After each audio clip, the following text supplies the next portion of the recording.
Then the expression for moment of inertia of a thin disk. Moment of inertia of a thin disk about the transverse axis passing through its center. Consider thin uniform disk. Capital M is the mass of the disk. O is the center of the disk. Capital R is the radius of the disk. Consider an imaginary ring of this disk of width dx and situated at a distance x. Now, capital M is called as mass of the disk. Capital R is the radius of disk.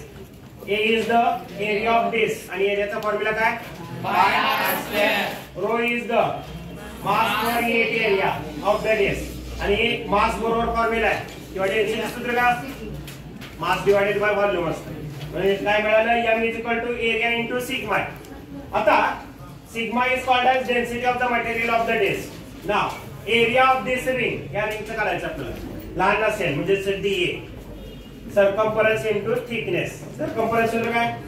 2 pi x आणि thickness किती आहे याची?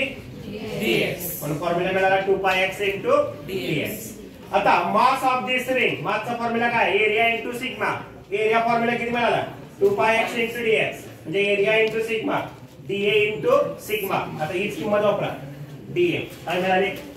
dm is equal to 2 pi x dx into sigma. आता moment of inertia या रिंगचं काढतोय आपण, या छोट्या रिंगचं. मोमेंट ऑफ इनर्शिया फॉर्म्युला काय?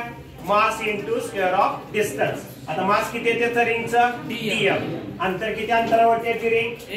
x एवढा. म्हणजेच काय मिळाला? काय मिळाला? dm into x square. आता dm ची किंमत वापरा. ही पूर्ण किंमत आहे तशी ठेवली आणि हे x square आहे तसं. परत काय केलं बघा? x into x square काय मिळालं? x cube मिळालं. बाकी सगळ्या टर्म आहे तसे. म्हणजे dy बरोबर फॉर्म्युला काय मिळाला? 2 pi x cube dx into sigma. ना आता हे मिळालं फक्त एवढ्या रिंग पुरतं. अशा अनेक रिंग मिळून ही पूर्ण डिस्क तयार होते. म्हणून total moment of inertia is given by काय? Integration limit from 0 to r di ची व्हॅल्यू याच्यामध्ये पुट अप करा. काय मिळालं? Integration 0 to r 2 pi x cube dx into sigma. Constant term इंटिग्रेशनच्या बाहेर घेतल्या. काय काय? 2 pi sigma 0 to r x cube into dx. आता सॉल्व करताना नेहमी कशात लिहितात म्हणून सांगितलं होतं? Square bracket. आता लिमिट काय आहे? 0 to r.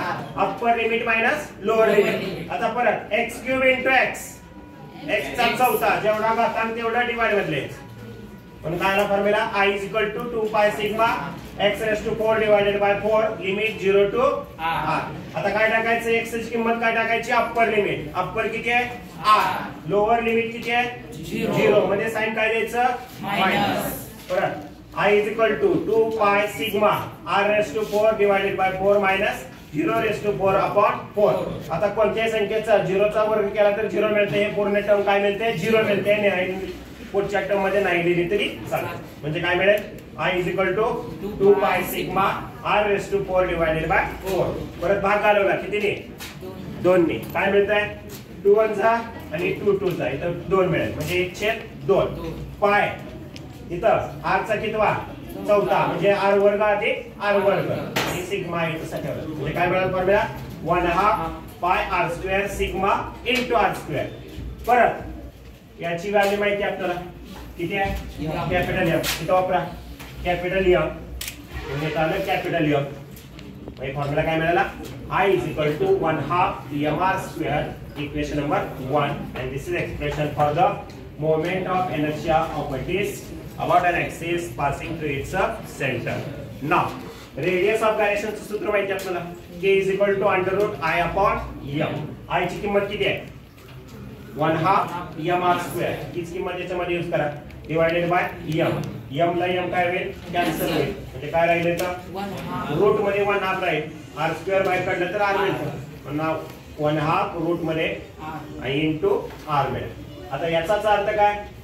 r square upon 2 r square upon 2 means हे रूट मध्ये. म्हणजे स्क्वेअर रूटच्या बाहेर घेतलं तर हे काय होतंय? फक्त इथं r राहतंय. म्हणजे r divided by root 2. Root 2 ची व्हॅल्यू किती असते मग? 1.414, जे k is equal to r divided by 1.414, and this is called as radius of gyration. MCQ मध्ये याच्यावरती प्रश्न असतील पहा.